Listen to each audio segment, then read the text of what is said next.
Hi there, I'm Kate with Craft Along with Kate, and I am a mixed media sculptor, but more importantly, I am a teacher here on YouTube to help you learn how to make crepe paper flowers.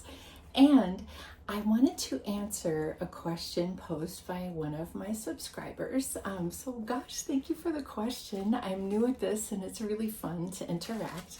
And the question was, have you made any giant flowers? And I have. However, I haven't made the kind of giant flower that is freestanding. I have made giant flowers like this that are meant to stand on a wall. I realized that I haven't really introduced myself to you followers. And oh my God, thank you for following. And I wanted to show you some of my pieces. So my goal on YouTube is to teach you how to make flowers like this. We just covered the next level tulip, which is right here, that has its own stamen. And then we've been learning how to dye crepe paper so you can make absolutely drop dead gorgeous Icelandic poppies like this. And we are going to be moving toward making an antique pink color with dye so that you can make what I call the purple rain rose. So eventually, if you follow and work with crepe paper, you might end up with a gorgeous bouquet of your own, and I would love that. But the question was, do you make big flowers? And I think the answer is yes. And any of these flowers will work better at a smaller scale, but I seem to gravitate toward flowers that are large in real life and then also fantasy flowers. So let's look at some of my creations from the top down. First, I want to show you this branch, which is large, but definitely the size of a branch. And it is made out of velvet and silk. I don't know if you know this about me, but I also use textiles. And then this obviously is much bigger than a fish. She's a normal goldfish. I'm crazy about goldfish, and she is based on a dream that I had where I held a goldfish covered with forget-me-not blossoms. So I call her Myosotis, which is the technical name for forget-me-nots. And it used to be that these were pale blue, but sometimes paper fades over time. And this is a case of paper fading, but I really love how they look white as well. These enormous silk leaves are actually traced from real leaves in nature, and they're huge, but I didn't do anything to make them huge. They just were naturally huge. Okay, so I got fixated on peonies a while back, and here is a peony in progress that I was making out of washi paper or mulberry paper, and I didn't finish it, but I think she turned out great. Actually, I should finish her. And peonies are usually this big or larger, but I got into making real big peonies. And the reason was I wanted to teach people how to make peonies that can hang on a wall. It takes a long time though. So yeah, I'm not sure it's a good subject for a class or for videos. Anyway, I'm still thinking about it, but I started with this peony and also this peony, and I think they turned out really, really well. This peony is laminated Carta Technica Rossi ombre paper that is 180 grams, and this is laminated Carta Technica 90 gram paper, and I just love working with that. So these gorgeous darlings are kind of in a middle stage. I'm waiting to see what happens. And then you may have noticed this fellow, which is a dinner plate dahlia, modeled after a Kelvin floodlight dahlia that grew in my garden.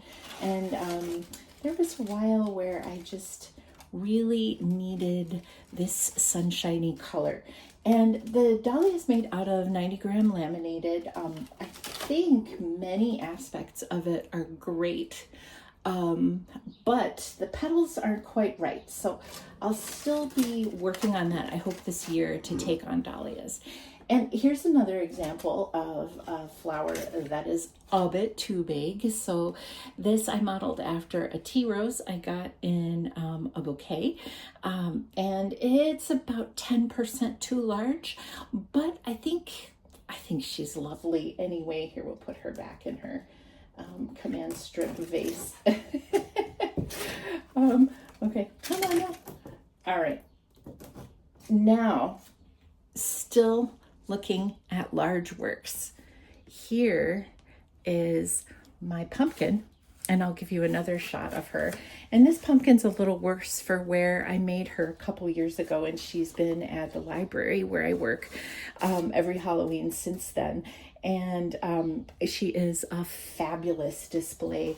And so not only did I work on the pumpkin, but we also have these fantastic squash blossoms, which, even though they are big, are pretty close to life size, folks.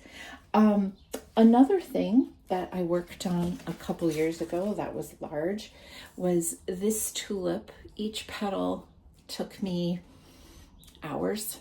And it was the first time that I used this velvet center that I teach in one of my videos. And it is modeled after the akebono tulip. And akebono was named after a Japanese sumo wrestler. And it is a massive tulip that I grew. I only had one this year. It didn't survive the winter well, but parrot tulips are often a little fragile. Anyway, I was very happy with how this tulip turned out. It actually is pretty lifelike. The tulip's petals are thick, and it's almost like they are rippled in 4 dimensions. They're incredible. I just love this tulip. This is Miss Cecropia. She is an upholstery fabric moth. So Cecropia upholsteris. And in addition to flowers and botanicals and leaves in silken fabric, I also really love to make bugs and critters. So, you know, I've got my fish, I've got giant ants, I've got all sorts of fun things.